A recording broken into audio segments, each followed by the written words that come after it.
What if you could deploy a database change without having any outages for other apps or consumers? Let's look at what a normal deployment looks like, or a more common deployment. You've got a release planned for a change to your application. Let's say it includes both code changes and database changes. You've scheduled a window of time, maybe on a weeknight or maybe at 2 a.m. on a Saturday, where a bunch of people will get together and go through a sequence of steps to carefully deploy code and database changes to servers. During this time, the application is down. It could be a couple of hours or most of the day, depending on your application and the size of the release. If there are any issues with the deployment, you need to have a rollback script. It's usually easy to restore an old version of an application code, but a database rollback script is a little harder. Does that sound familiar? This describes most of the deployments I've been involved in my career, but there is a better way. There is a way you can deploy database changes that don't cause hours of downtime for your application and its users. This approach has been described in many places, such as the book Refactoring Databases, the book Continuous Delivery, and many other case studies. It includes 3 principles. The first is to deploy in small steps.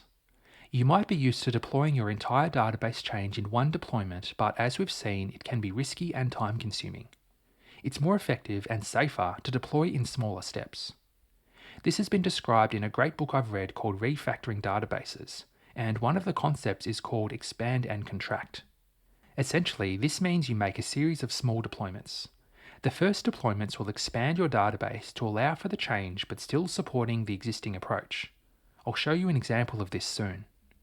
Then you have another series of deployments where you remove the old approach and ensure the code still works. The second principle is to make your database deployments independent of code deployments. This might seem counterintuitive, as you may be used to deploying them both at the same time. This is the approach I've seen many times as well. However, if you deploy the code at the same time as the database, then there is a period of time while this deployment happens where the application is offline. A better approach is to deploy the database before the code changes. This will mean there are new columns or tables or other changes in your database that aren't being used initially. Then you can enhance the code to support both the old and new versions. Then over time you remove code that refers to the old version. Deploying in this way allows you to reduce downtime and reduce the dependency on the code. Finally, it's best to avoid table locks if you can. A table is locked so that it can perform an operation without having the data impacted. Now, this depends on the change being performed, your database vendor, and the size of your tables. But you can often rearrange what you do for your change to avoid locks. Let's say you want to change the data type of a column from a text to a date. If you run an alter table statement to change the data type, the database may lock the entire table while the statement runs. This can cause other users and sessions to wait until the operation is done. However, you may be able to avoid locks by first adding a new column with the data type, updating this new column, then removing the old column. There are many benefits of taking this approach with database deployments. First, there's no outage or minimal outage to the system depending on the changes being made. There's also less risk of failure because smaller deployments means less is changing and less can go wrong. It's also easier to reverse the changes being made because the deployments are smaller. Let's see an example. Let's say that we have a database with a list of customers. This customer table has the customer name in a single column called full name. We want to separate this into 2 columns, one for the first name and one for the last name, so it's easier for people to enter their name and for us to sort data and a whole bunch of other reasons. The old way would be to take the application and database offline, run a single script to add a new column and migrate the data, and then deploy the new application code to use the 2 separate columns. The better approach is to make a series of small deployments. Here's how we can do that.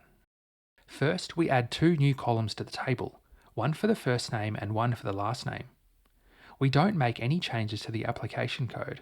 It still reads from and inserts into the full name field. The SQL could look like this. The next deployment could be for the application code to write to both the new columns and the old columns. This works for new records but not for existing records. The next change would be to migrate data from the full name column to the new first name and last name columns. This could be done with an update statement and it could be run in smaller batches to avoid locking the table, but that depends on your database. Then the application code is updated to read data from the new first name and last name columns. Finally, with another deployment, the old full name column is removed from the database. The entire change is now complete. The actual steps in the middle could be changed depending on your circumstances and the change being done, but generally you want to make small steps and keep the database changes independent of the code changes. This process also ensures backward compatibility. The code will continue to work after each database change.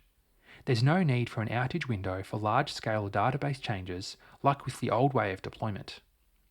Sure, it is a little more complex than a single big bang deployment, but more importantly, it's safer and better for the users.